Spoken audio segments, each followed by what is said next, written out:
So, why don't you tell me about yourself and how long you've been with the company? Okay, I've been with the company for over 7 years.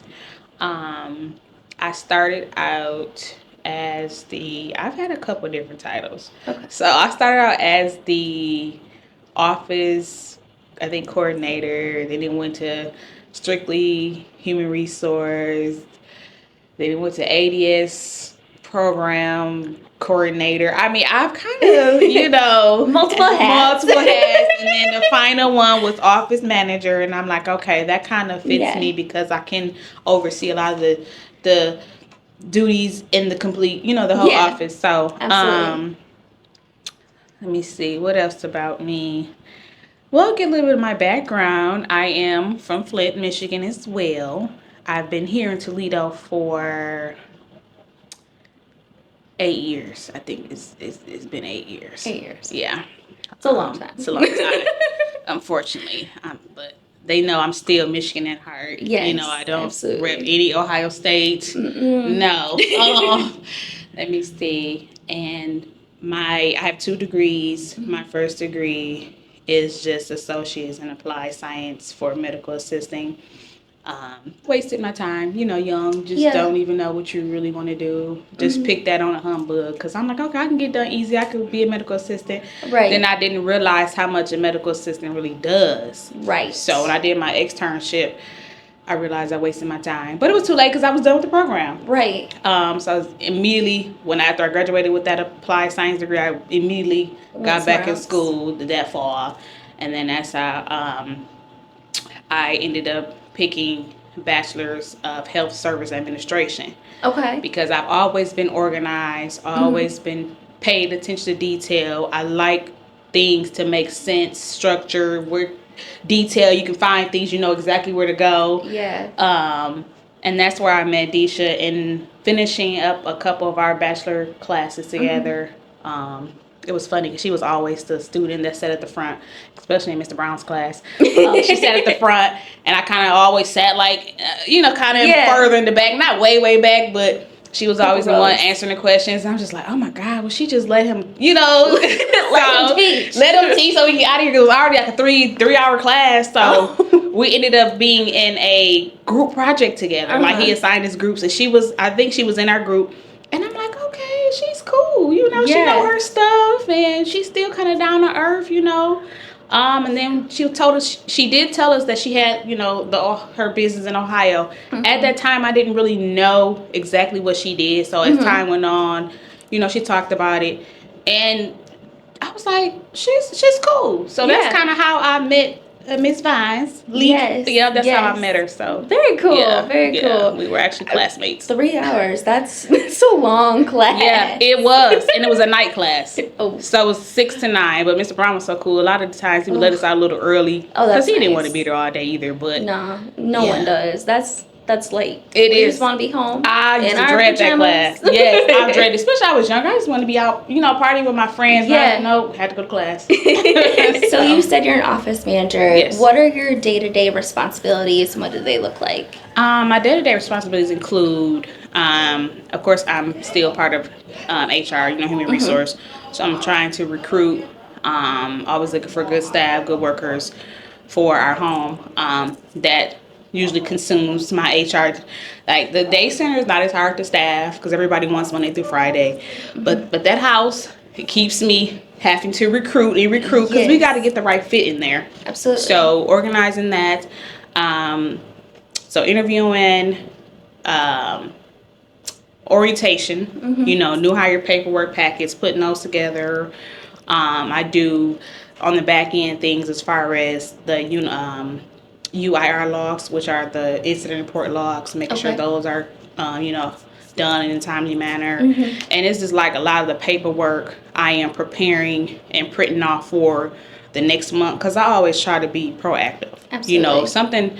If anything were to happen, I had to miss a day or a couple days, I want to make sure that if I am going, I come back, I'm not so far down. Absolutely. And things are accessible for like the team to get them. So right. I'm always trying to be 2 steps ahead. Absolutely. Like I've already started printing like the February documentation. Nice. Doing the February calendar. I do the calendars for the ADS. Yes. And those are like the outings. And events and The stuff. outings. Yeah. Yep, I do the outing calendar as well.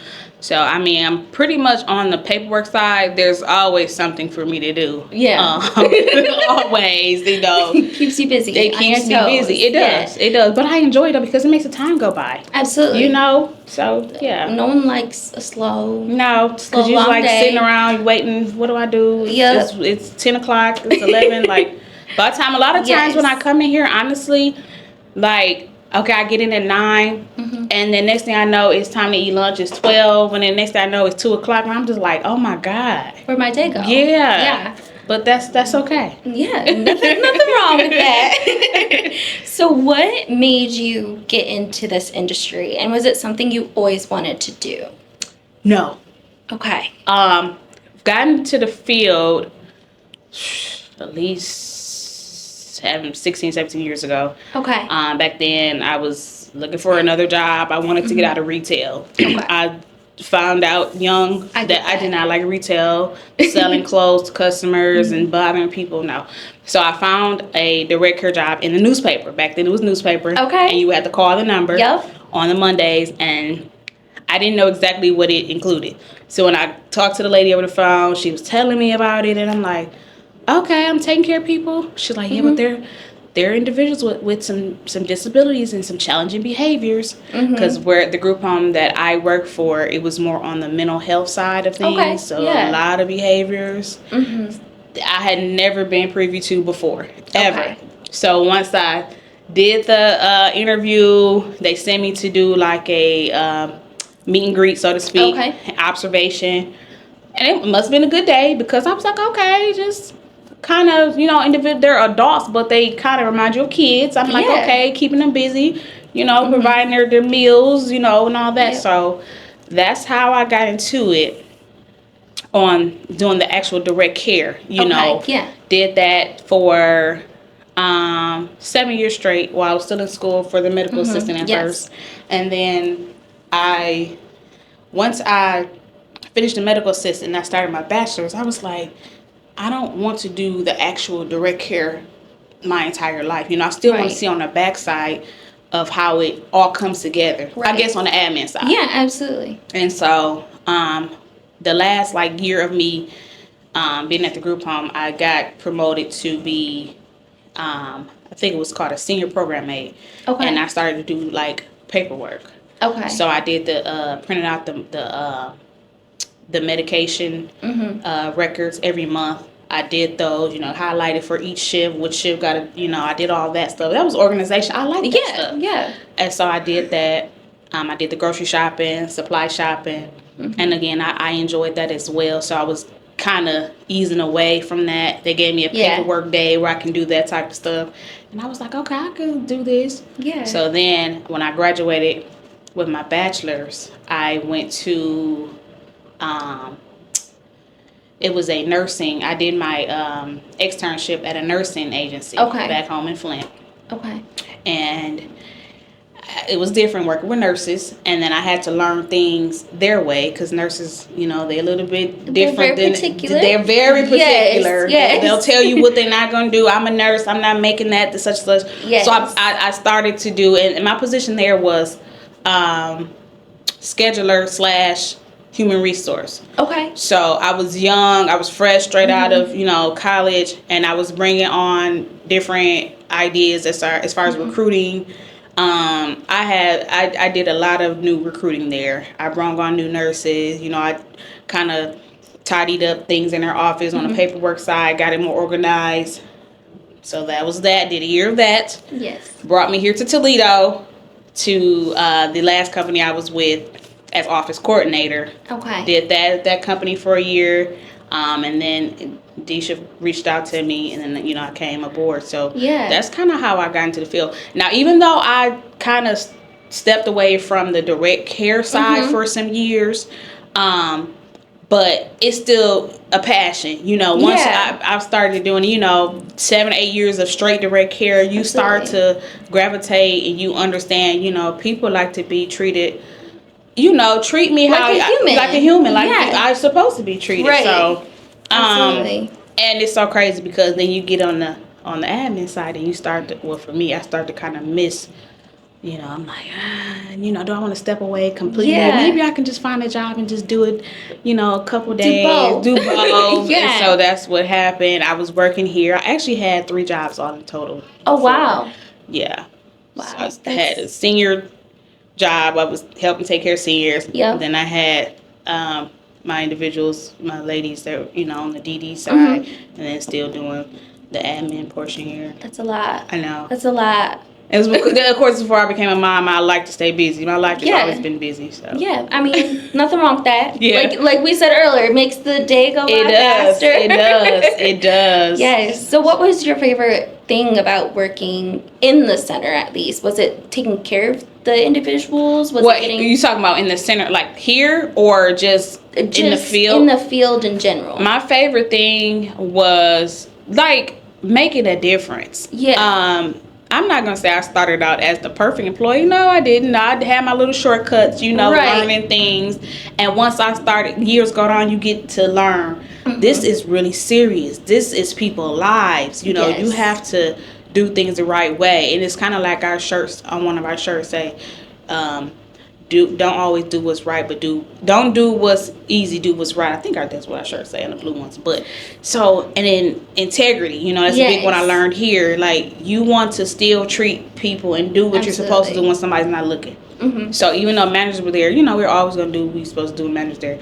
When managers leave, I started to realize, like, that's not how you was acting when the manager was here. So you're not going to do that to that client. So it just started to get me thinking, like, I wouldn't want nobody to do me or my family, like somebody that. I care about like that. Absolutely. So I got myself together and I got on the right path after my shenanigans. I got on the right. It's hard when you're young. It is. It is. I don't know. You gotta be more of an adult, but you're already an adult. You do. So, yeah, definitely hard. I've witnessed some things, I've been in, situations uncomfortable where I've had to speak up, and I'm like, it feels good to make a difference. And then when I started to work with, like, when I kind of eased out of working, back home in Flint, and I got down here in Toledo, I worked with some clients that were like high function from what I was used to. Ones that could really tell me that they are appreciative of me or they're grateful. Oh, I was waiting for you to get in for your shift. I just want to talk to you. And just like that stuff like really mattered to me. And I'm like, and at the time when I first got down here, I was working third shift. So I had a specific individual who would not go to bed until I came in. Aww. And she waited for me on my night. She waited for me. Sweet. And she just wanted to tell me about her day. And I just provided, it was a listening ear. Yeah. Sometimes that's all it takes. So sweet. That's all it takes. Because some individuals don't have their families come as often. So you're like the closest avenue that they have at the moment. Yep. That's, So I think that right there, it plays on your heart. Yeah. It does. I just enjoy them though. I do. Yeah. Definitely fulfilling. Yeah, definitely fulfilling. It is. So what would you say, because you've been to other places, what would you say your favorite thing about Precious Places is, and what's so different? Like what stands out? Yeah. I think my favorite thing is because it's such a family setting. A lot of companies, you're not going to be as personable with the CEO, the owner. They're hiring people, but they don't really know what's going on in their business. They don't know their individuals. They couldn't tell you anything about their individuals. They just know that they're bringing in money, whereas here it's like we are so close. We're a close-knit family, as I always say, dysfunctional family. But we just have always, since I've been, we always had that bond. Of course, some days are better than others. Some days we gonna be mad at each other, irritated, but then we gonna come back, and we gonna get it together. But I think for me, the biggest thing is like a family setting. Yeah. And especially like with me being here and not having family per se in Toledo. Yeah. That's just been one of those things where it's like, okay, that's my work family, but it's my family here. Yeah, it makes it more inviting. It does. I think for clients as well, like you said. It does. Knowing that the owner, CEO, Yep. is already on top of it, Yes. kind of gives them that peace of mind. It does. And I think too, like with the clients, they know genuine people. We do a lot of things to show that we appreciate our individuals, because they didn't have to select us, No, yeah. So when we are doing things, we try to do things that other companies we haven't heard that they're doing. And we do get a lot of feedback, from families. They're like, I've been to such and such. They don't do this. Each company gonna be different. Yeah, but this is what we do. Absolutely. And I like that we stand on what we say. Yes. So, but I do tell the families and stuff. I say, I know we're not perfect. I'm not saying that by far. We're not perfect. Right. But if you bring something to us, we're going to do our best to resolve, whatever issue, it is. Absolutely. And that's the best thing you can do. Like, growing up, I always said, when you think you're 100% perfect, that's when you stop caring. Yeah. So just continue that mindset. Like, you always can grow is very important. It is. And I think, too, another thing that I do enjoy here is because a lot of the people has been here, like, years, and that goes to show that they're genuine. They care, absolutely. That I know that I've witnessed too over the years. Like, no, this staff is not going to do that because she's been here as long as me, or he's been here. And that just matters when a person can be with the company for years. I mean, loyalty is big, but it also to me shows something. Like, well, they're doing something right if this company has been able to keep these employees for X amount of years. Yes, absolutely. Yeah, absolutely. Yeah. What would you say to individuals that want to join this line of field? What would be your biggest message? Like individual staff wanting to get into it? Yeah. Okay, I would say make sure that you're pure in whatever it is that you do. Don't come into this field for the wrong reasons. If you're looking to get rich, or because it's not that field. I'm going to be honest. It's decent, but it's not going to, if that's what you're looking for. So go in with pure intentions, being honest, being caring, being genuine to individuals, because I tell people, this could be you any given day. Yeah. What if this were you? What if it was somebody that we can all be born normal, but in a blink of an eye, we can have a health scare. Absolutely. Anything can happen, and I've had a health scare too, and it put things in perspective. Yeah. So I would tell people, make sure if this is what you want to do, you have to take it serious. Absolutely. You have to, regardless if it's a day center that you're working or at a home, it's still people's lives. You still have to pay attention. You still have to care. You still have to be genuine. And I know I hear a lot of people back home that don't really understand my field, like with my family or whatever. I salute you, because they need more people like you, because, people just don't do people right. And I'm like, that they are. Yeah. I'm like, and I would never, me personally, if it's somebody, I'm never going to refer somebody if I know they're not going to do what they're supposed to do. Absolutely. Absolutely. I just, if I know about it, I'm going to tell you. Well, and like you said, like, if it's you put in that situation, you would want to care the same way. The same. That you would, care for someone else. Yes. So. And I tell people, I say, well, even like the people that I'm interviewing, well, when you want to be wiped after you've used the bathroom, wouldn't you want your hands washed if you got, or face wash if you got food over your face? Absolutely. They're nonverbal, but treat them as if you would want to be treated. It's the simple things that we take advantage. It'll just be like, really? Absolutely. So you're not going to bundle her coat up, but you bundled up though, right? Right. You put hat, gloves on. You put hat, gloves on, But what if this is your child? So if you pick your child up from school or daycare, how would you expect them to? Absolutely. When I put it to that, a lot of people understand it. I mean, some people, gonna be people, but yeah. Absolutely. You just have to have that grace and patience. You have to. Absolutely. Patience is patience. Now, I'm not going to say, in my personal life, my patience is a little bit thinner at work. Because people always say that, Char, nothing seems to bother you. Because for one, I have to be a certain way, right? I can't just be on the floor negative. If I'm irritated at something, I'm not going to come out on the floor. I want to get myself together because y'all don't deserve, the clients or the staff don't deserve to Absolutely. see or hear me upset. So I got to keep it positive as much as I can. And then whatever else, I'll deal with that when I come back behind closed doors. Yeah. But, yeah, patience is definitely a big one. Yeah. Mm-hmm. What would you say when working with individuals with these disabilities was your biggest challenge stepping in the first time, having no experience? Behaviors. Not knowing how to deal or de-escalate the situation. Again, where I came from, the group home, I work with a bunch of older people that were set in their ways, seeing how they were dealing with them, and I'm like, this can't be right, but I'm the newbie, I'm young, nobody, I'm the snitch, because they didn't know me, so, once I realized, like, I don't have to do what they do to de-escalate a behavior. Yes. Maybe my approach could be different. Absolutely. Y'all been here for years, but and a good friend of mine, she's from here, but she ended up moving to Flint. It's like the roles reverse, but she helped me to realize that, because she came in, she was brand new assistant manager, getting us out of our set ways, got us out of our comfort zone. Well, why can't he feed himself? Well, why can't you guys assist him? And we were just like, because this is what it was. But she was bringing on fresh new ideas, if she's cutting up and she can do this, why won't you guys try to talk to her in a calmer approach? So, I started to think, after me and her had a conversation, I'm like, that's true. I think in this field, dealing with the behaviors can be the biggest issue. Absolutely. It could be.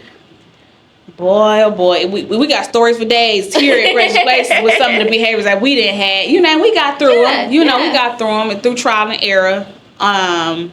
And something else I learned with this field is, like, as they say, the staff really don't have rights. Staff don't have rights. Yes, you can go down, you can press charges, you can do all that, but at the end of the day, they're clients. They receive services. This is the job that you signed up for. Absolutely. So if you can't handle it, you may have to find something else. Different. Yeah. And that's another thing too. Everyone thinks, oh, it's easy. It's not. It's especially like those behaviors you're talking about. Yes. Just like talking with different people, everyone reacts a certain way based on how you talk with them. It's the same, exactly the same with the client. And I know sometimes I've witnessed too,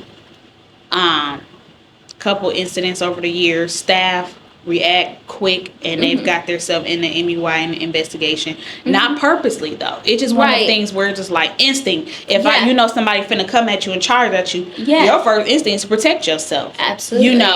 It's always, you get stuck in that middle, like, okay, am I protecting myself, or I'm just gonna let this client beat me? Right. No, you're not gonna beat me. We're not gonna do that. So if it comes from my safety, I'm gonna do what I have to do. Absolutely. And I will take the consequences later. And that, a lot of that too, people I've seen get into some situations. Yeah. What would you say to the families that are trying to find a home? What's the biggest thing for you because you went to so many different ones, what's the biggest thing you would say to watch for? I would say go with your gut. Watch for how the staff are responding to others, because people can be staged, people can put on fronts, for tours, or I would say, first, for one, trust your gut instinct. Do your research, and in the event that you do select, pop up random times if you have to, because you can see what they're doing in the actual state of what, instead of them being warned, oh, such and such family's coming, of course they're going to clean up, they're going to do such and such. But I would definitely say do your research on the company. There's a lot of companies I know that swept a lot of incidents under the rug, but I would definitely say I would trust my instinct.